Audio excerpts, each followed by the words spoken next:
Gun counters from coast to coast are buzzing right now. Word is that Glock just pulled a significant chunk of its pistols off the official pricing list. That move has stirred up a whole storm of speculation.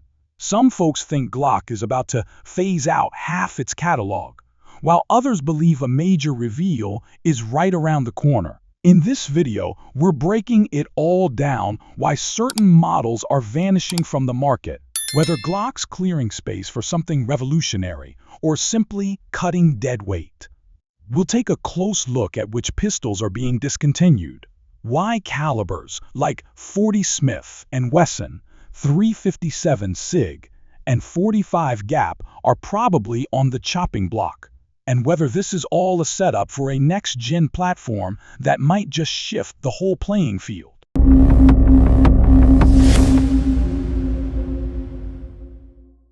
Glock made its name by delivering no-nonsense, rugged, and dependable sidearms. Law enforcement professionals have trusted them for decades. Concealed carriers rely on them day in and day out. And to many staunch defenders of the Second Amendment, Glock is the gold standard. But now, reports are flooding in from wholesalers and distributors. Entire swaths of Glock pistols have been removed from the minimum advertised price database. And in the gun world, that's often the first sign something big is about to go down. We're talking about third-generation and fourth-generation pistols, older chamberings that never really caught on, and even some fifth-generation models that didn't exactly light up the sales charts. You'll find some on the list that came with Glock, installed night sights, or Ameriglow options straight from the factory. Oddly enough, even a few models that comply with restrictive state laws made the cut, which is surprising given how strict those compliance rosters tend to be. So when die-hard Glock fans started seeing SKUs vanish from pricing sheets, the online rumor mill kicked into overdrive. Some believe a new generation of pistols is in the pipeline. Others are blaming global trade hiccups or tariff pressure. But here's the more likely explanation: a lot of these models just aren't selling. Let's be real. A 45 Gap model isn't exactly flying off the shelves anymore, and the demand for 357 SIG has been tapering off for years. From my standpoint, it makes total sense for Glock to focus on what's still selling strong, namely their 9mm offerings like the Glock 17, Glock 19, and Glock 26.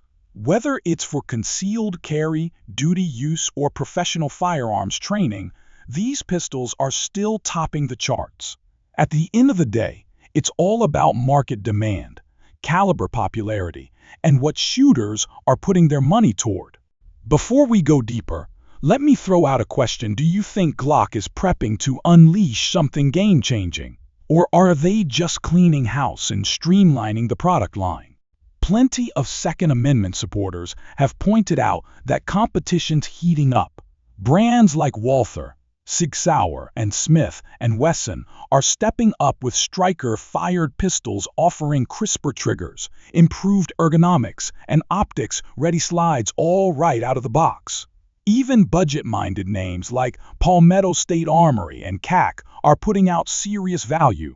So if you're a 40 Smith & Wesson fan looking to upgrade, odds are you're already glancing at more modern setups. As for 357 SIG, it's always been something of a boutique round. It hits hard, no question, but it never really escaped its niche status. And 45 Gap? That one's clinging to life. It's still got a few loyal fans, sure, but these days you'll see more of them sitting in the gun case than headed to the range. Realistically, it makes sense that Glock doesn't want to keep pouring time and tooling into calibers that are just not moving. Another key factor: the overwhelming rise of 9mm. More agencies, more civilian shooters, everyone's leaning back toward 9. It's cheaper, easier to control, and you can load more rounds into the mag. Police departments that once switched over to 40 Smith & Wesson are now making the reverse trip back to 9mm. That's probably why pistols like the Glock 22, 23, and 27, which used to be law enforcement staples, are now rumored to be on the chopping block. And while there's still some online chatter about the future of 45 gap, the truth is that cartridge originally created by Glock to replicate 45 ACP performance in a smaller frame just never took off outside of a very small circle. Same story with 357 SIG. High velocity, great penetration, but not enough broad market appeal to keep it in regular production. Now don't get me wrong, I love seeing caliber diversity in the handgun world. But with dozens of new pistols dropping every year, even a brand as iconic as Glock has to make hard choices about what to keep in the stable. So what's really going on here? Could we be witnessing the early stages of Glock's 6th generation rollout, or is it just a long overdue product refresh, trimming out what no longer earns its shelf space? One thing's for sure, something's shifting in Glock's playbook, and it's got the gun community paying close attention. That's yet another piece falling into place. Beyond the caliber shakeups, we've also got a real generational shift underway. The 3rd generation of Glock pistols hit the scene back in the late 1990s and stayed strong for quite a while. But if we're being honest, they're starting to show their age. In today's market, folks are lining up Glocks side by side with newer options like the Walther PB and the SIG P320 platforms built with modularity, optics readiness, and enhanced ergonomics baked right in. Glock eventually responded with the 5th generation lineup, and that helped them stay competitive, but they never pulled the plug on the older models. Why keep them around? Part of the answer is legal red tape. States like California only approve specific models, and in many cases, that means 3rd generation Glocks are the only ones permitted. Then, there's the emotional side. Some shooters are just loyal. They know their Gen 3 runs without fail, and that kind of trust is hard to replace. Those pistols earned their reputation over decades, and for many people, if it ain't broke, don't fix it still rings true. That said, if Glock is preparing to launch a whole new generation or even just give their lineup a modern facelift, it makes perfect sense to begin phasing out what's now considered outdated. The 3rd generation had its moment, no doubt, but these days, shooters want better frame angles, factory-milled slides for red dots, and upgraded controls. Compared to what competitors are offering, it's getting harder and harder to justify keeping the legacy models in production. The industry has moved forward, and Glock has no choice but to move with it. Which brings us to the real buzz. Talk of a 6th generation Glock. It's the hot topic at gun shops, and it's lighting up every firearm forum from one coast to the other. Word is, Glock may be clearing out older inventory to make room for something brand new. We're hearing speculation about revised grip geometry, genuine ambidextrous features, possibly even a new chassis system. Some claim to have spotted prototypes. Others are betting we'll see universal red dot cutouts across the entire lineup, or a lighter trigger system that maintains Glock's hallmark reliability. Now, to be fair, Glock isn't known for wild reinventions. They move deliberately refining, not reinventing. Historically, their upgrades come one calculated step at a time. But with this many pistols suddenly being pulled off the price sheets, you've got to wonder, is Glock finally preparing for a bigger leap forward than we've seen before? But then again, maybe this whole shake-up has nothing to do with generations or new calibers. Maybe it's just the market cooling off. Let's not forget, the past few years saw massive spikes in firearm sales driven by political shifts, civil unrest, and a general sense of uncertainty. But now that the buying frenzy has eased up, Glock could simply be sitting on stockpiles of unsold pistols. And when warehouses get crowded and inventory starts collecting dust, the smart move is to cut your advertised prices, pull back slow sellers, and free up shelf space. Because at the end of the day, Glock is still a business, and they're not in the habit of producing what doesn't move. If something's not generating profit, it's headed for the chopping block. Now, we can't ignore the legal angle either.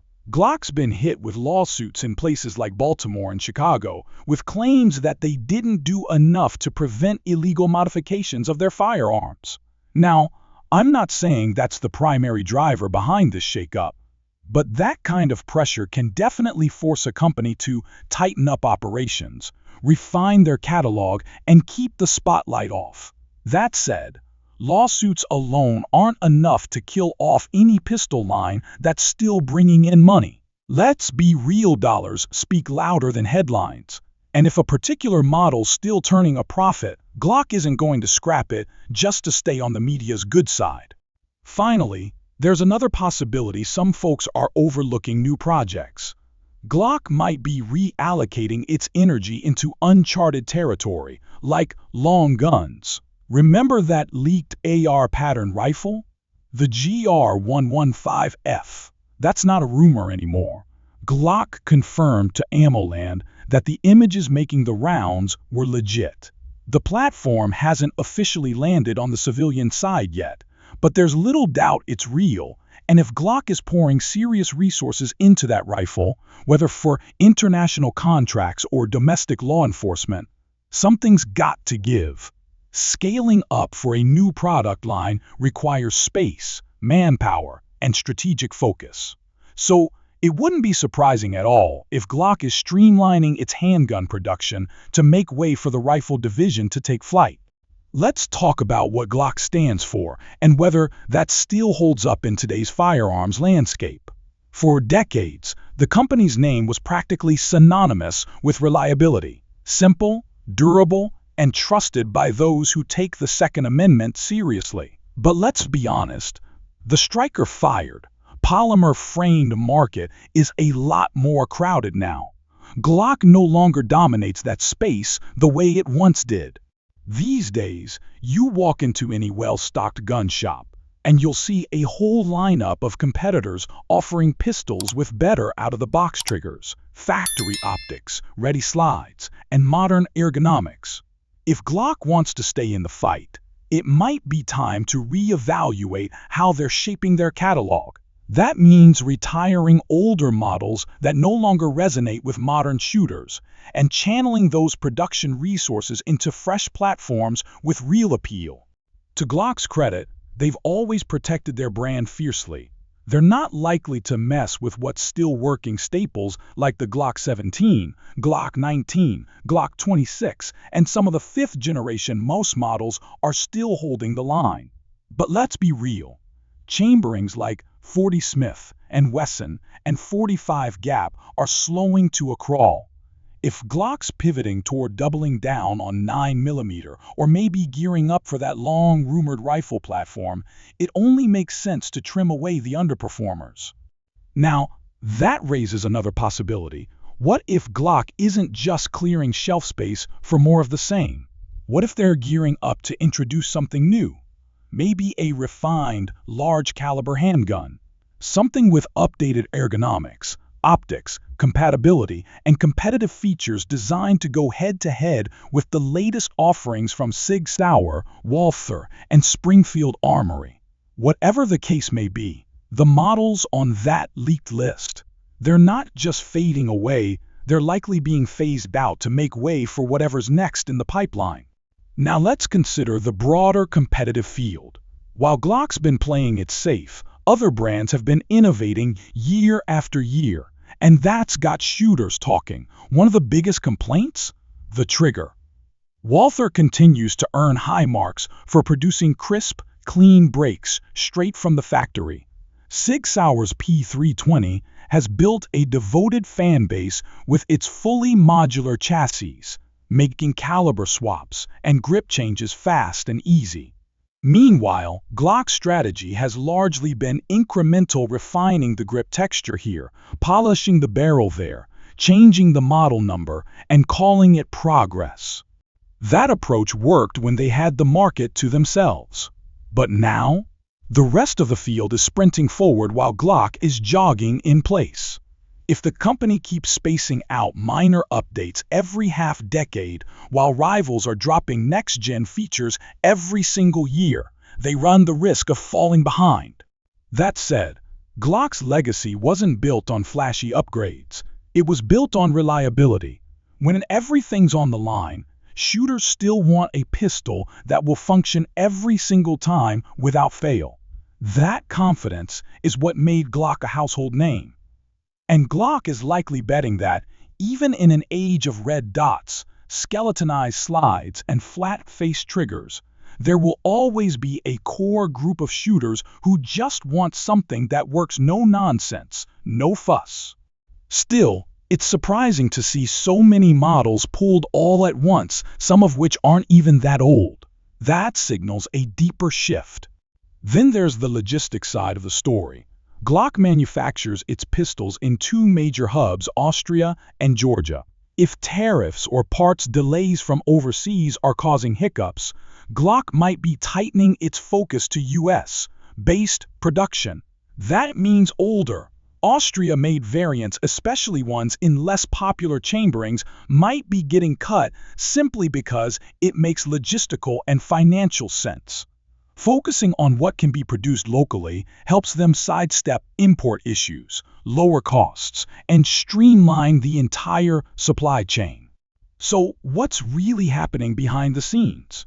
We don't have a press release in hand, but the writing is on the wall. This isn't just a few slow-moving pistols getting quietly retired. It feels more like a major strategic shift. Maybe we're on the verge of seeing Glock's 6th generation. Maybe that GR115F rifle project is finally getting real. Or maybe Glock is just done propping up low-demand pistols and is ready to double down on what actually sells. One thing is certain: clearing out this many SKUs is no small move. It usually means something new is coming. So if you've still got a 3rd-generation Glock chambered in 40 Smith & Wesson, you might want to either hang on tight or cash in, while the collector market still sees some value. Got your own theory about Glock's next move? Drop it in the comments, we want to hear it. And if you're here for straight shooting firearm analysis without the corporate sugarcoating, hit that subscribe button and roll with us. We'll keep calling it like we see it.